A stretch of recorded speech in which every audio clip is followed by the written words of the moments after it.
A Watcher's Duty by Nim P. Pseudo. Chapter 10. The doors of the Spire Theatre whimpered as they parted, giving way to a wall of darkness. Lurian stepped inside, claws outstretched in search of a lever. He found one, and yanked with all his strength.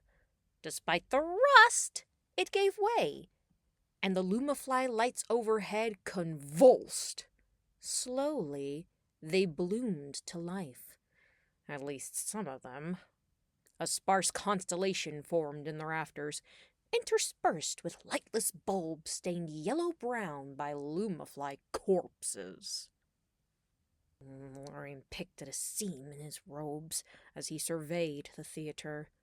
He could not recall the last time he'd visited, and from the looks of it, every last attendant in the spire would say the same. A growl slipped free as he resolved to seek out the labor logs and censure those responsible for the theater's maintenance. He drifted down the middle aisle, flanked by a dozen rows of chairs with burgundy cushions. Some of the chairs had been covered by enormous gray sheets, a half-finished bulwark against neglect. He ran a claw over the fabric. It's left a white trail like shoveling moat off a marble floor.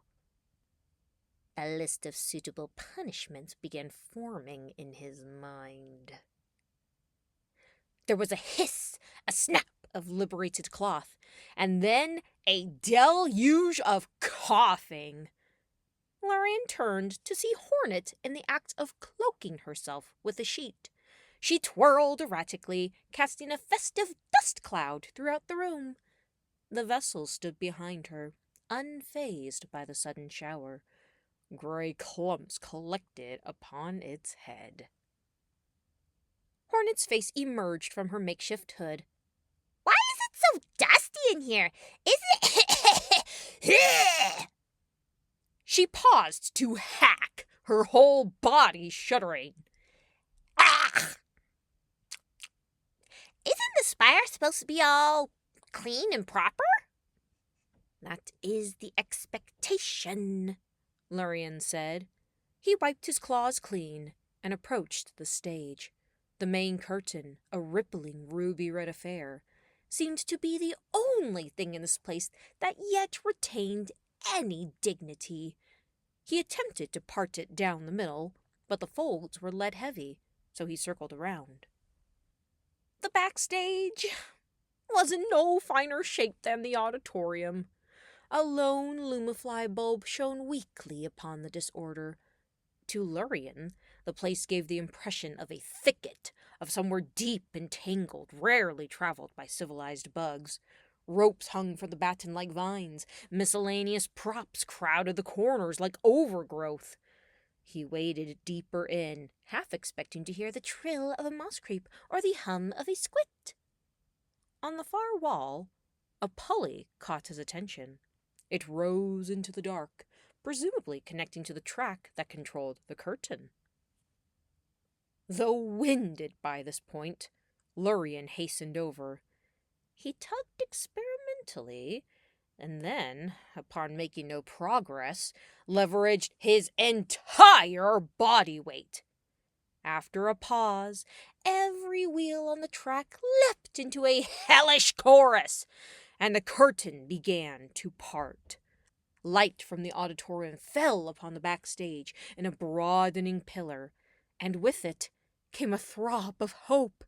Perhaps this play could yet be managed. Perhaps, with enough moil, the theatre would be returned to some semblance of function. Who could say, after this, perhaps theatrical performances would become a regular occurrence in the spire? Lurian continued to pull, limbs burning, breath heaving. A sharp, percussive sound carried over the track wheels, and he realized Hornet was applauding, her sinuous arms lifted high to be free of the sheet. He managed half a chuckle. Then the curtain tore free of its mounting and slammed onto the showwood stage with all the force of a toppling building. A great gush of dust and debris shot into the air, blinding Lorien. He stumbled back, coughing and cursing. The sound of the impact echoed for several painful seconds, a mocking testament to the theater's excellent acoustics. Once the air had stilled, Hornet redoubled her applause. Amazing! Do it again! Do it again! Lorien descended from the stage in a storm. What utter negligence! Was the spire not equipped with a battalion of menderbugs? Was it so tall a task to oil a curtain track once in an eon? He would see bloody vengeance done on these attendants, whoever they were. He would have them be made to sharpen quills for a month, to trim every solitary petal in the garden, to bathe the Watcher Knights! Hornet halted her applause. Was that not supposed to happen? Lorien made it halfway to the theater's entrance before the bluster drained out of him. He took 2 agonizing steps and sat down on the lone clean chair that Hornet had uncovered. But what point was there in punishment, really? What occasion in the spire's history had ever required the theater at all? It was vestigial. All in the spire knew that. Who would have felt compelled to maintain it? Certainly not himself. Lorien removed his mask and put his face in his claws. It was bad enough that he hadn't so much as penned a title for this play, but now there wasn't even a theater to present it in. This was the end. In a matter of days, Soulmaster would realize he'd been deceived. His suspicion, his meddling would increase tenfold, and he'd unearth the truth about the children. What would come of that? Lorien dreaded to contemplate. Hornet's sheet hissed over the carpet as she padded close.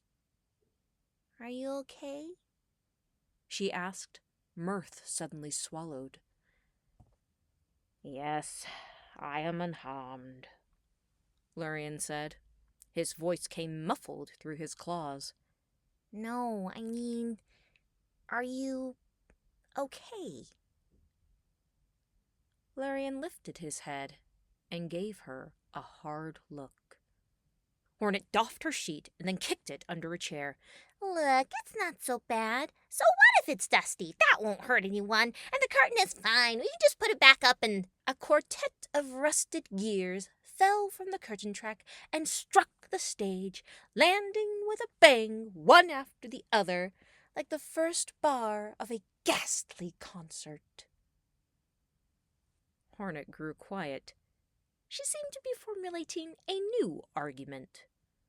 Not wanting to allow her the time, Lorien reaffixed his mask and stood. Follow me, children.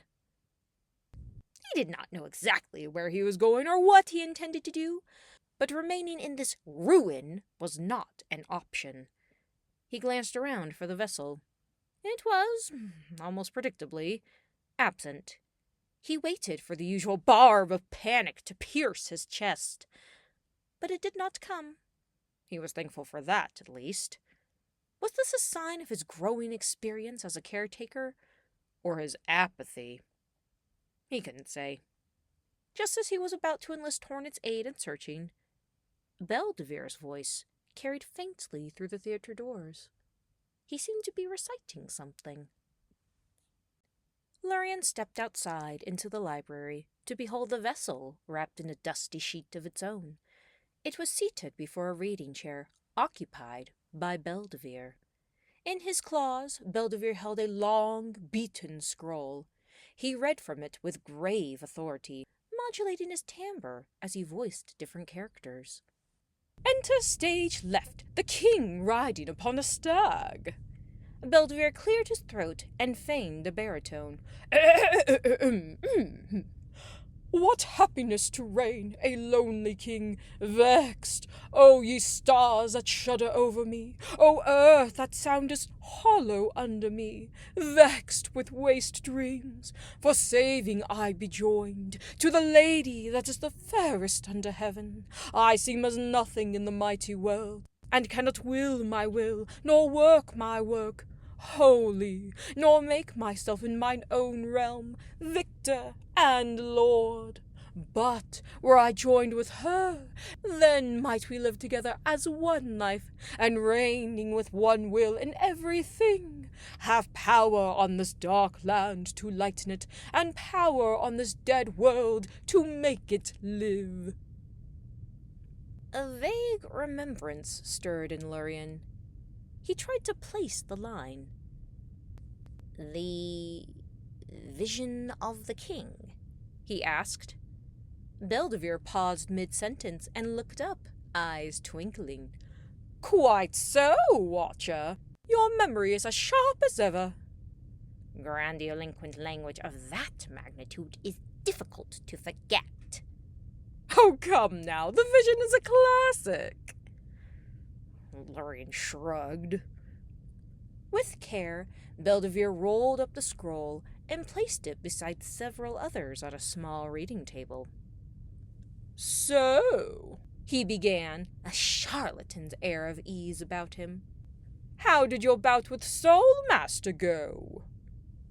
"As well as I had predicted. He will be lodging with us for the time being." Lurien walked over and removed the sheet from the vessel's shoulders. It looked up at him, revealing a face speckled by dust motes. Impatiently he wiped the vessel's face clean. It did not flinch. "Word around the library is that a play is in production," Belvedere said. "One about the Soulmaster himself. This comes as no small surprise, as I wasn't privy to any such plans before being furloughed. It is expected within the week, correct?" "Word travels quickly," Lurien observed. "Like fire through a scriptorium." Belvedere lifted another scroll. It was titled Dramatic Theory for the Novice. He skimmed through it, nodding as though revisiting an old favorite. "Has a playwright been commissioned for this project?" "I could write it," Hornet blurted suddenly at Lurien's shoulder. She held a bent gear from the curtain track and was trying to force it back into shape. "How hard could it be?" Lurien ignored her. "As of yet, no." Belvedere craned his neck to get a glimpse of the theater. Even from here, the fallen curtain was clearly visible. "Is the stage in operating order?" "It is under maintenance." "Not the most auspicious sign," Belvedere said. "This production will surely demand a heroic deal of work to reach completion on time. It is a pity I can't offer any help. As you know, I am much too occupied with reading." Lurien squared his shoulders and took a deep breath. "Very true. I will not keep you any longer then. Enjoy your leisure." He nodded at the children to follow him and strode off.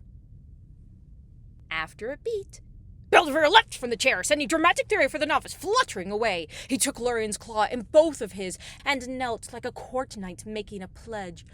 "Oh, enough with pretense! Grant me this task, I beseech you! All this idleness is driving me mad. As Watcher, it is your onus to delegate excess responsibility.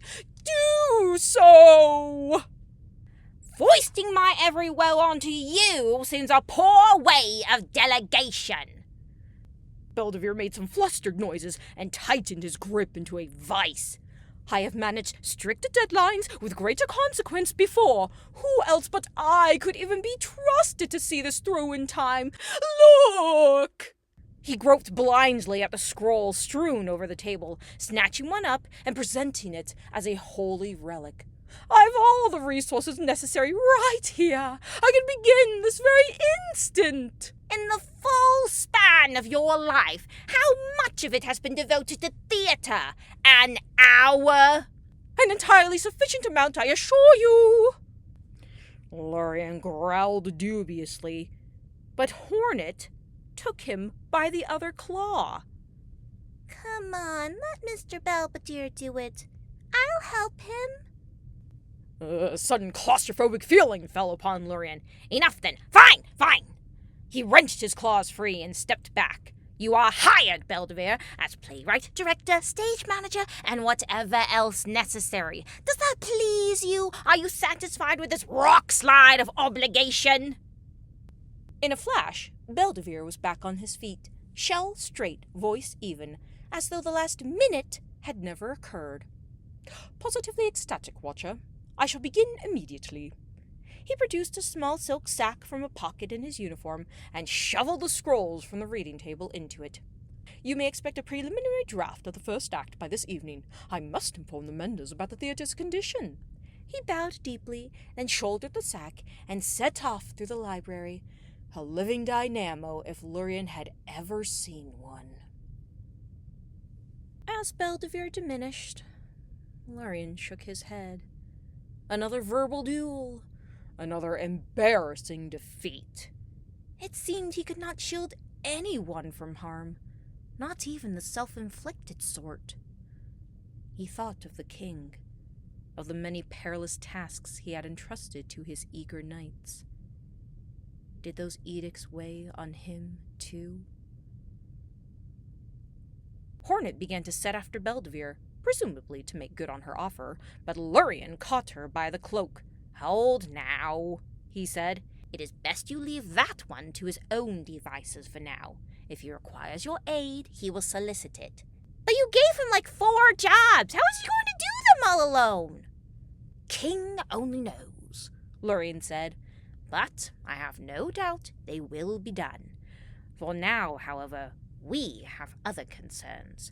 Our guest will surely expect a banquet in his honor, and the chefs must be warned.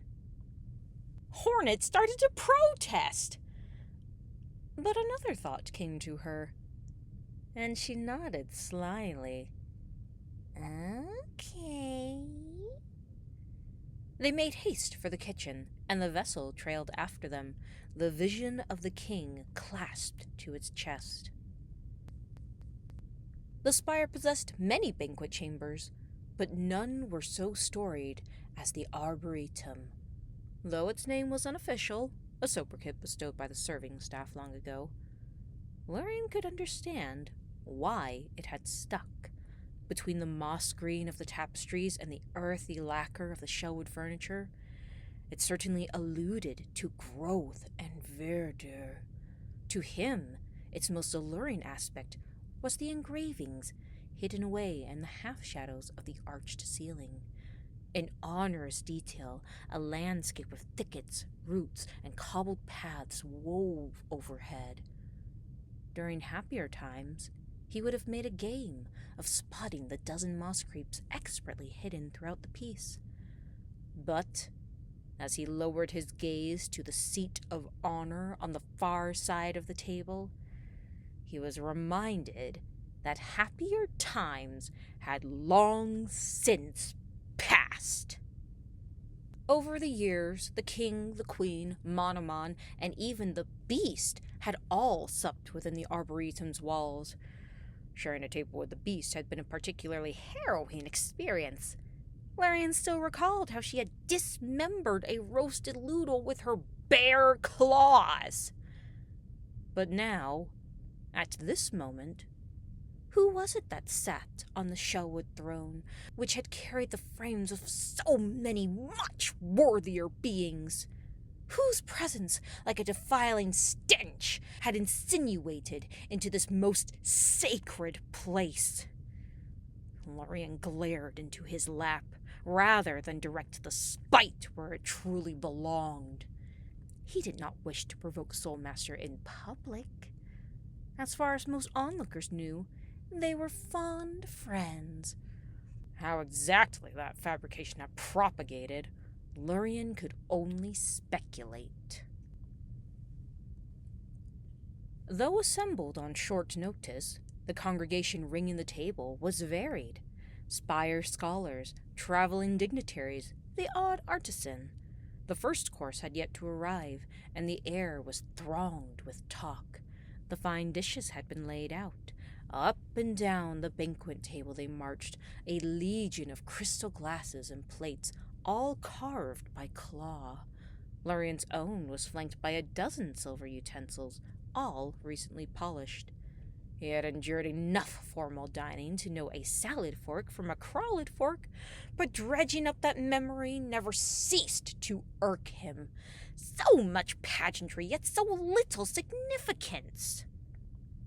Hornet was seated to his left, a knife in each claw. She clashed them together, dueling with herself in slow motion. Her tiny parries and ripostes were surprisingly adept for one who had never wielded a real nail. Lurian considered scolding her, but held his breath. Though Soulmaster was currently prattling about his experiments to one of the other dinner guests, that did not guarantee he wasn't watching them. If Lurian were to demonstrate authority over Hornet, it might harm her alias as a foreign royal. Like a meditative mantra, Lurian repeated, "Princess Flower, Princess Flower," in his head, until the words lost all meaning. He could not shake the dreadful sense that he would misspeak in Soulmaster's presence, revealing Hornet's name and shattering the illusion. He busied himself with a napkin beside his water glass. The purple silk had been folded into the likeness of a fool-eater, mouth agape. He smoothed it, obliterating the shape, then placed it on his lap. To Hornet's left, concerningly out of reach, sat the vessel. It still held the vision of the king to its chest, as though hoping to absorb the contents through sheer osmosis. What precisely had attracted the vessel to that scroll, Lurian had yet to deduce. However, he had learned that the vessel possessed an astonishing grip. It would not be relinquishing that scroll until it very well pleased to. That much was certain.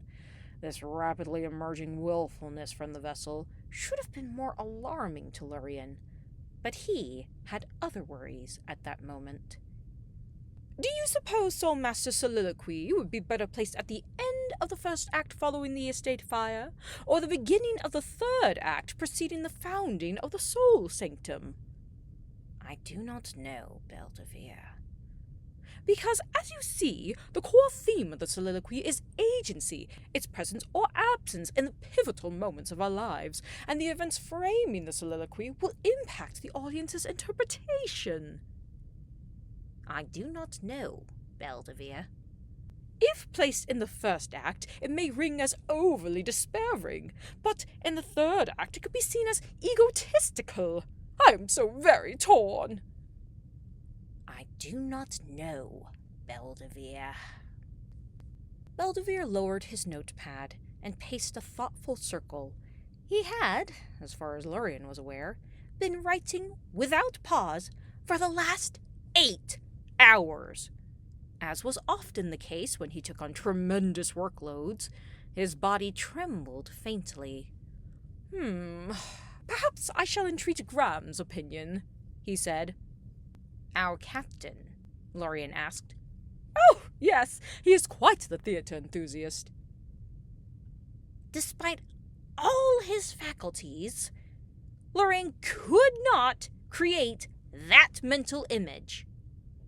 Hornet leaned back in her seat to lay eyes on Belvedere.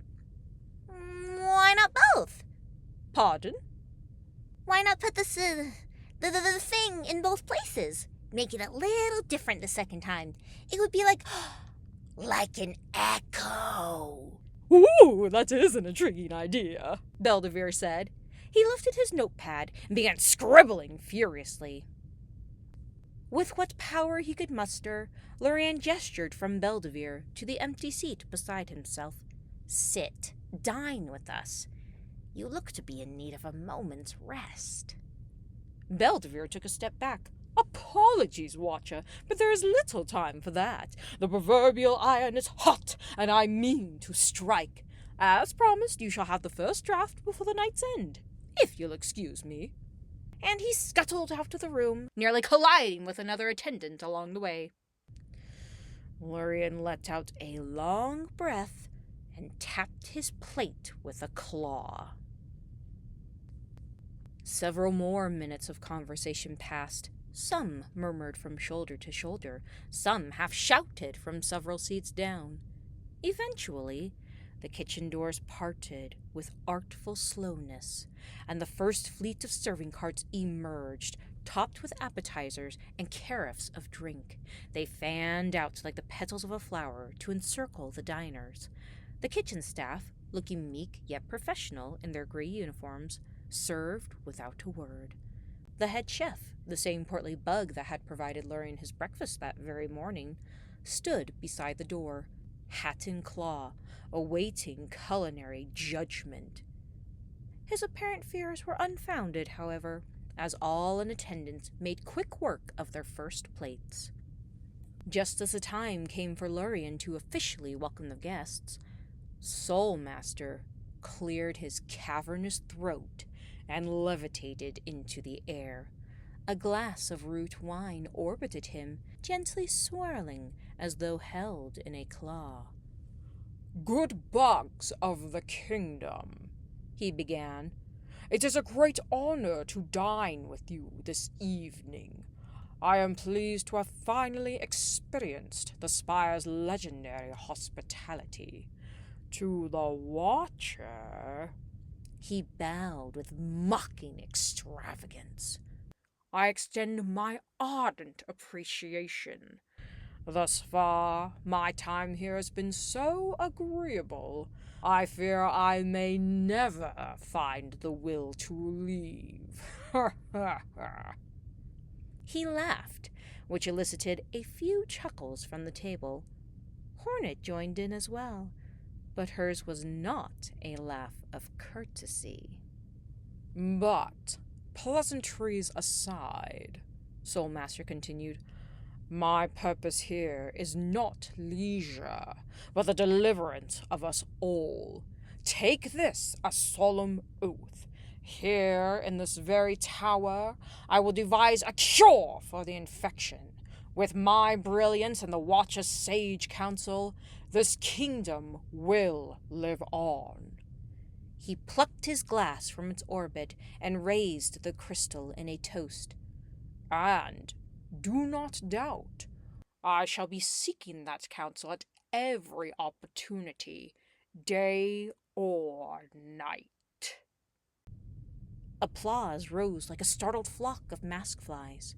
Gazes shifted to Lurien, anticipating a response.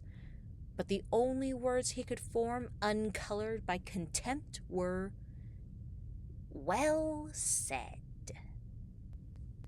Seemingly disappointed, Soulmaster returned to his seat and sipped his root wine. "I anticipate we will all come to know each other quite well by this visit's end. I hope as much, at least." His eyes swept the room, but did not settle on Lurien, instead finding the vessel and lingering there, equal parts intrigue and menace. The vessel, oblivious to this, was lifting and lowering a fork, failing repeatedly to spear a morsel of food it hadn't the slightest intention of eating. Periodically, it stole a covert look at Hornet, who was busy massacring her meal down to the last crumb. Lurien felt an impulse to draw Soulmaster's attention away, to shield the vessel from his scrutiny. But he suppressed it.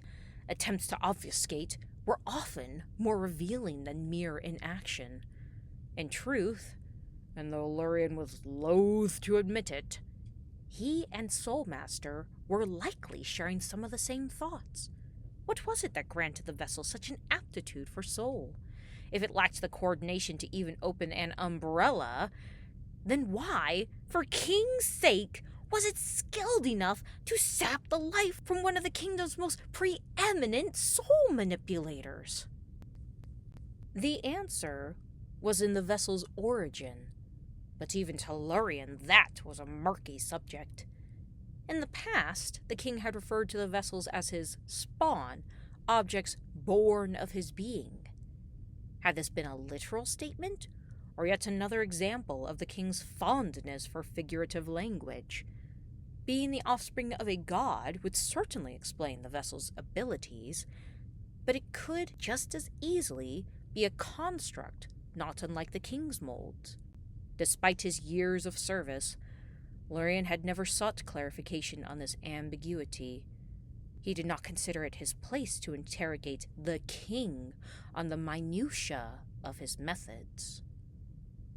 At least, that was what he told himself. On some invisible signal, the first course of the meal was concluded. Though he'd hardly touched it, Lurien's plate was seized and ferried off. Water glasses were refilled, napkins were replaced, and the serving carts beat a hasty retreat to the kitchen. With their mouths no longer enthralled, the diners resumed the conversation. Lurien contributed where appropriate, but found his attention drifting to the head chef. The stiff-backed bug was still stationed beside the kitchen doors, scanning the room, gauging the mood. From his years of dining here, Lurien knew full well that every course of the banquet had been prepared in advance. The serving staff were lined up just beyond the door, waiting to sally forth once the head chef deemed the moment correct. But how did he come to that conclusion? What was correct in this case? A certain tone of impatience among the diners? A certain thrum of energy in the air? If correctness could indeed be measured, how did one cultivate such a skill? How many blunders would Lurien have prevented over the years, had he only known the answer?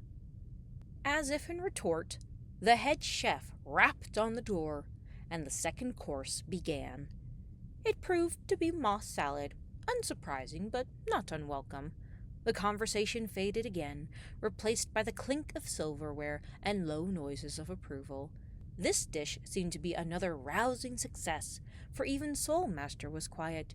He scooped up the greens with a hovering fork, clearing his plate in a few moments. And then he began to cough, daintily at first into a monogrammed kerchief that he snatched from his cloak pocket. He took a sip of water, then a gulp, then downed half a glass and shook it in the air. One of the serving bugs refilled it in a beat, but this too was drained. Soulmaster pressed the kerchief to the tick-tick trap of his mouth and unleashed a deluge of coughs that rebounded off the ceiling like hammer blows. Tears streamed from his eyes, and his breath came in a hoarse wheeze. "King!" he exclaimed, rising from his seat. "That salad was hotter than a bellfly's backside!" Almost drunkenly, he claimed the serving bug's water pitcher and upended the thing, guzzling it dry. Lurien, too, rose, his chair scraping the tiles. He could feel calamity coming on, a rock slide about to crush him. Hornet let out a giggle. They locked eyes briefly, and she gave a little nod, as if claiming a point in a secret game. "What buffoon assembled this affront to the culinary?" Soulmaster shouted between coughs. "Bring them here, this instant!" With all the speed propriety allowed, Lurien made his way over, but the head chef arrived first. "Is something amiss?" the chef asked. Soulmaster wheeled on him. "Why, yes! Is that not painfully evident?" He cleared his throat, then gulped another glass. "Ha ha! Who among your staff prepared this salad? Bring them here immediately. I will have words with them." The head chef hesitated, but then straightened. "I did so, your grace. Forgive me, I was unaware of your distaste for spice. Shall I fetch you something else? Some soothing mint tea, perhaps?" Soulmaster swelled in his vestments. "To the depths with your tea! Do you imagine me a fool? I know an act of malice when I see one. You will rue this transgression, bug." The chef murmured another apology and bowed, but it accomplished nothing. "Soulmaster, are you unharmed?" Lurian asked. He kept his voice low, hoping futilely that Soulmaster would do the same. The dinner had lurched to a standstill. Not a fork was raised. The nearly 36 bugs in attendance were making a pointed show of not noticing the debacle transpiring before them. "Despite this one's best efforts," Soulmaster said, "I will survive." Lurian swallowed a groan. "Shall we resume the dinner, then?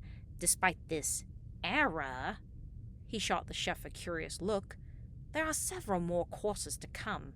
I assure you, they will be more palatable." Soulmaster wiped his mouth one last time and stowed his kerchief. "Yes, we may proceed.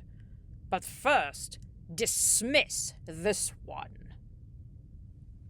Puzzled, Lurian waved gently at the head chef, as though guiding an errant lumafly out a window. The chef bowed again and retreated toward the kitchen. "No! Dismiss him from the spire!" Soulmaster snapped. "Banish him! It is the fate a crime of this scale deserves." The chef froze, like one who had taken a nail to the back. The word "absurd" nearly leapt from Lurian's throat, but instead he managed, "I do not find that punishment fitting. Mistakes are inevitable in this world."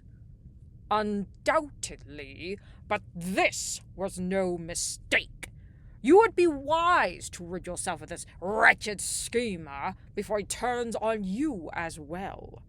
In fact, I insist on it. As both your guest and the aggrieved party here, I demand it. Banish him." His hat nearly tearing in his claws, the chef fell to one knee. He started to beg, but Soulmaster silenced him with a warning crackle of soul. "Very well," Lurian said sharply. "I will have him dismissed immediately. For now, however, let the meal resume. There is no sense in squandering the rest of the evening." Soulmaster snorted and returned to his seat. Like emerging from an enchantment, the other diners resumed eating, though now lacking in the earlier cheer. The chef whimpered and seemed to be working his way up to a wail, but Lurian took him by the shoulders and guided him into the kitchen. "Watcher!" the chef blubbered. "Please, this is a mistake, truly! I gave his salad but a dash of deep spice, just enough to draw out the flavor. How could I have known that he had such a delicate palate? In all my years serving the spire, I have never once sought to harm a patron. You must believe me!" Lurian held his breath as the fleet of serving carts passed into the arboretum. The chef, tears on his face now, looked up at him as though he were an executioner, an avenging god. Once the din of wheels had passed, and they were truly alone, Lurian spoke.